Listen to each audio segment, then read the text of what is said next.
that match was so lopsided that not only is that not going to happen, and I'm talking about an immediate rematch, not only is that not going to happen, it's hard to see where a rematch would ever happen.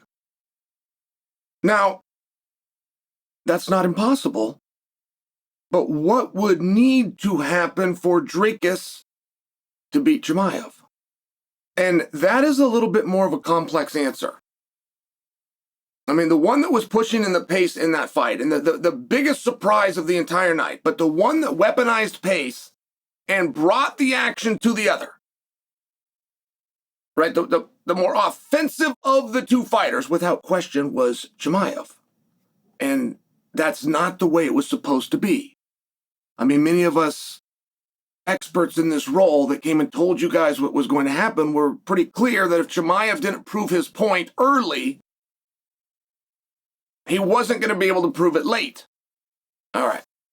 But when you look at that fight, there was some very peculiar things. I mean, let me tell you coming on the back end. I have many thoughts on this. Bear with me if I jump around, but there was an article written that this was the most dominant performance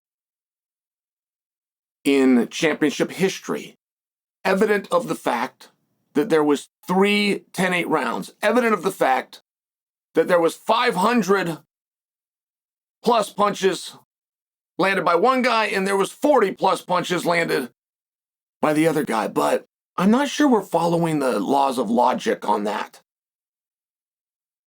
To talk about how dominant that was and then show me those numbers while admitting it was a 5-round fight that went to a decision.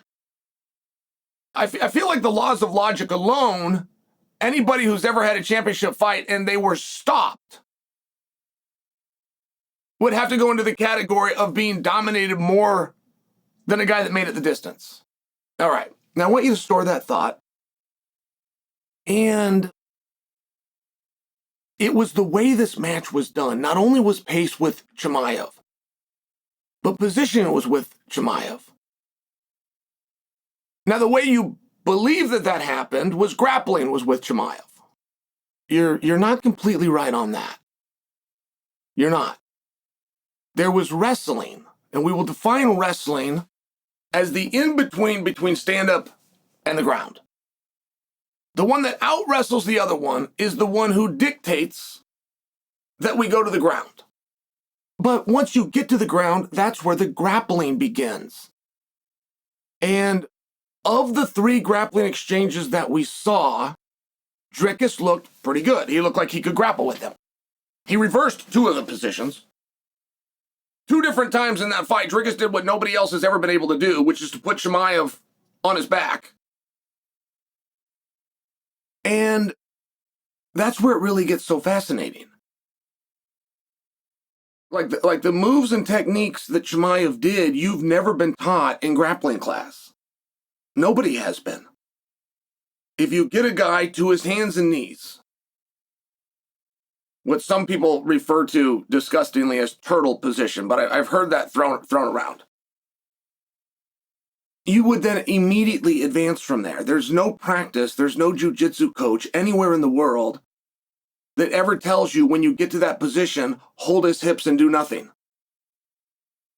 And that's the reason. It was because of positions like that Chimaev was able to stay on top so long. Dricus was where he was supposed to be, waiting for Chimaev to advance, which is what everybody who's ever done this has been taught to do. So when Chimaev elected not to advance, Dricus was confused. He now, in the middle of a world title fight on pay-per-view, is in a position that he has never drilled. He's never found himself in that position. And I think that Chimaev deserves a level of credit for that because he had to figure this out on his own. Chimaev also got him to this turtle position and then advanced. That's when he got reversed. So he ate up some time. He even ate up some rounds. He then returned to it. He tried to advance. He put the legs in. He got reversed again. Chimaev had to realize, hey, the less I do, the less opportunity I give to defend, and as long as I'm on top, I'm winning in the eyes of the judges, not to mention, to the judges is exactly where this fight looks like it's going to go. So that part was very interesting.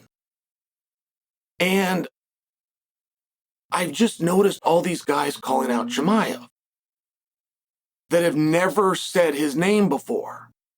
And I think many of them are excited at the idea of fighting and ending up in some of these positions. Hey, I can out-grapple him. But they're not in any better advantage than Dricus is. They've also never drilled that position. There is no jiu-jitsu coach. The reason when Chimaev was behind him, Dricus is on his hands and knees, Chimaev's behind him controlling his hips. The reason that you didn't have like Joe Rogan and Daniel Cormier, for example, predicting to the audience what he's going to do next is because there's not a move created from that position. There is no move in all of jiu-jitsu called stay behind a guy and hold on to his hips. But it's the very reason that it worked. So what does Dricus have to do to beat Chimaev? And if you come back with an answer and tell me he's got to out-wrestle Chimaev, you're wrong. Chimaev used one technique, and his setup was the exact same. He took 14 shots, 11 of them worked. Same setup for all 14. It's just a double leg.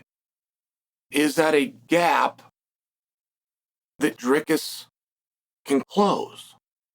It's a little bit more complicated of a topic than perhaps your eyes showed you Saturday.